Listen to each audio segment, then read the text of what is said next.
There is a pantheon of gods older than the Vikings, richer than the Greeks, and still worshipped by over 100 million people on every inhabited continent. You have probably never heard of a single one of them. The Yoruba gods. The Orishas. A theological system so complex it contains over 256 chapters of sacred text, potentially larger than the Iliad and the Odyssey combined. A religion so resilient it survived the Middle Passage, slavery, and colonial suppression, then reshaped itself into new forms across Brazil, Cuba, Haiti, and Trinidad. And yet Western education treated it as a footnote. A curiosity. Something to file under tribal beliefs and forget. Here is what they did not want you to learn. At the top of the Yoruba cosmos sits Olodumare, the supreme creator.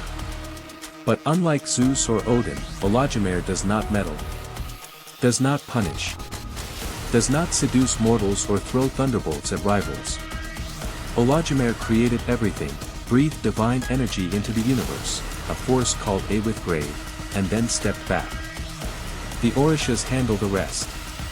And there are hundreds of them. Traditionally said to number 401, a Yoruba way of saying uncountable. Each one governs a domain of nature and human experience. Each one has specific colors, sacred numbers, taboos, and offerings. This is not a simple pantheon. This is a complete operating system for understanding reality. Start with Eshu. The trickster. The messenger. Nothing, no prayer, no sacrifice, no ritual, reaches any Orisha without first passing through Eshu.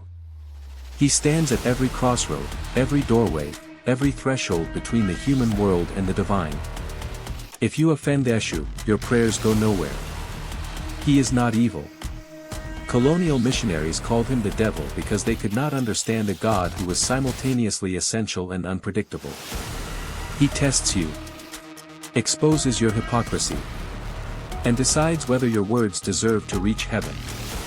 Then there is Ogun, God of iron, God of war, God of technology. Every blacksmith, every hunter, every surgeon, every mechanic works under Ogun's domain. In Nigerian courts, people have sworn oaths on iron, on Ogun, because his justice is considered faster and more absolute than any book. And here is what makes Ogun fascinating. As technology evolves, he evolves. Cars, trains, computers, all extensions of ironwork. All under the God who forged the first machete and used it to cut a path from heaven to earth so the other gods could descend. Shango was a man before he was a god. According to Yoruba tradition, he was the third Alafin, the king of the Oyo Empire. A real political figure who ruled a real kingdom. He was known for his volatile temper and for a terrifying ability, he could produce fire and lightning from his mouth. But his power consumed him. He accidentally destroyed his own palace. Killed his wives and children. Overcome with shame, he walked into the forest. Some say he hanged himself. His followers refused to accept it. They declared, the king did not hang. He ascended. He became the Orisha of thunder. A human king who became a god through tragedy. The Greeks had their demigods. The Norse had their fallen warriors in Valhalla. The Yoruba had a king who burned everything he loved and was deified by the people who refused to let him be mortal. Then there is the story they never tell you in any Western mythology class. When the Orishas first ascended to earth, Oshun, the goddess of rivers, love, and fertility, was the only woman among them. The male Orishas excluded her from their council. Refused to consult her. Ignored her entirely. So Oshun withdrew her power. And everything collapsed. Rivers dried. Women could not conceive. Crops failed. Nothing grew. The male Orishas went to Olodumare, confused. Why is everything dying? And Olodumare told them, you excluded Oshun. Nothing works without her. They went back. They apologized. They included her in every decision from that point forward. A story about the catastrophic consequences of excluding women from power. Told thousands of years before anyone in Europe had the same conversation. Oshun's sacred grove along the Oshun River in Osogbo, Nigeria is now a UNESCO World Heritage Site.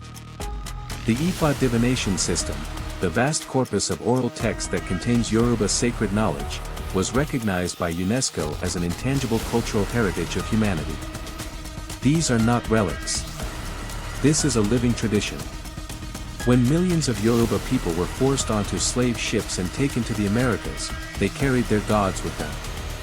They could not bring shrines or sacred objects. But they brought the stories, the prayers, the knowledge of a with grave.